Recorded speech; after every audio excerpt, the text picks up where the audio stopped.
Welcome to Shri Shri food. આજે આપણે બનાવીશું ફરસી પૂરી. ફરસી પૂરી આપણે બે રીતે બનાવીશું.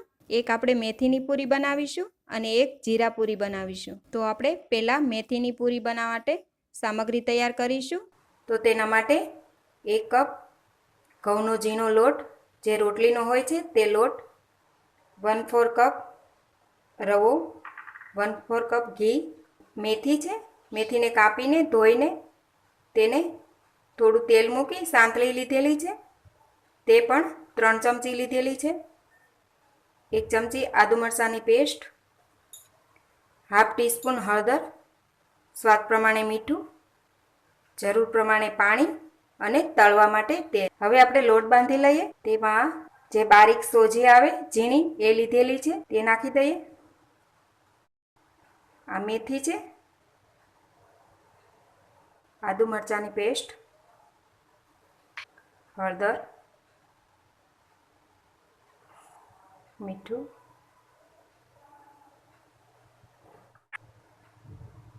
હવે તેમાં ઘી નાખી દઈએ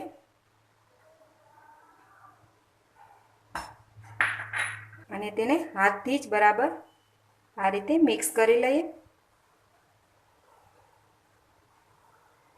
અહીંયા મેં મોણમાં ઘી લીધેલું છે, તમારે તેલ નાખવું હોય તો નાખી શકાય છે.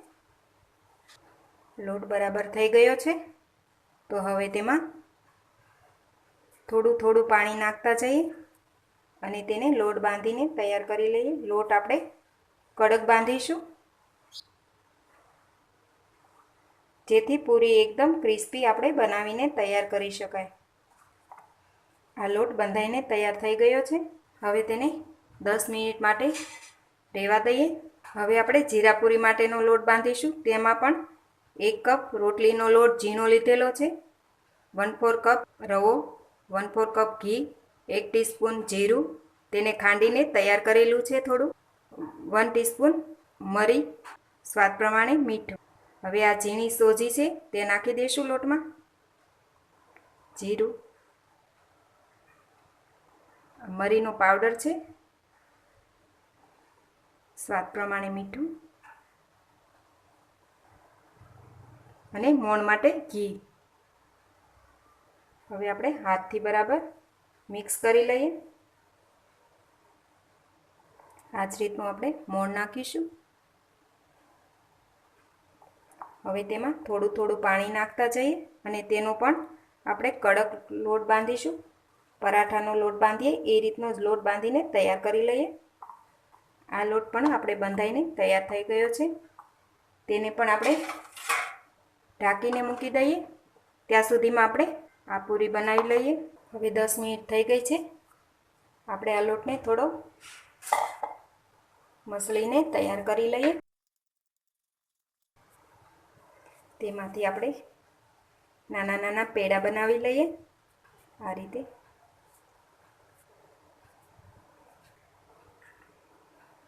આપણા બધા પેડા વળાઈને તૈયાર થઈ ગયા છે. તો હવે આપણે તેની પૂરી બનાવી લઈએ.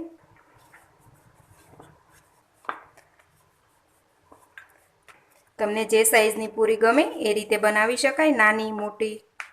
અને પૂરીને આપણે આ રીતે થોડી જાડી જ રાખીશું અને થોડા કટ આપી દઈએ,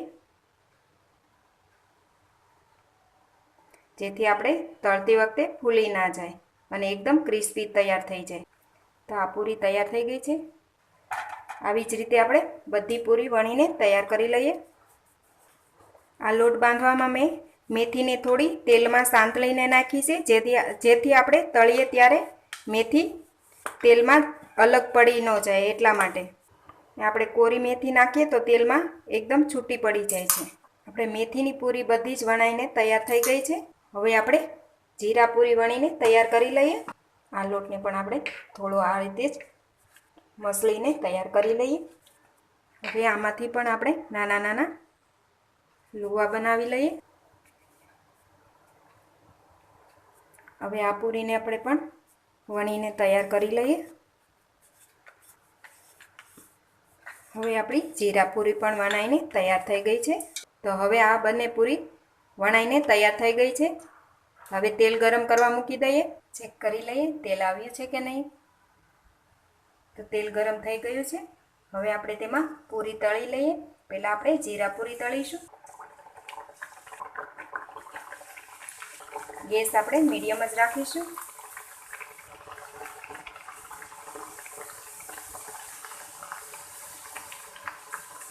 આ રીતે થોડી વાર શેકાય. ત્યાર પછી તેને આપણે પલટાવતા જઈએ.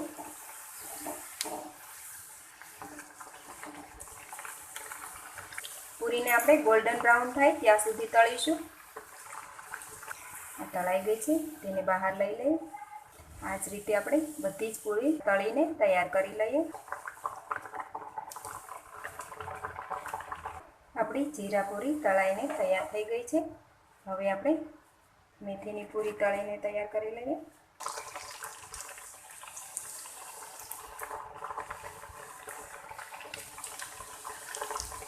થોડી શેકાય એટલે તેને આપણે પલટાવતા રહીએ.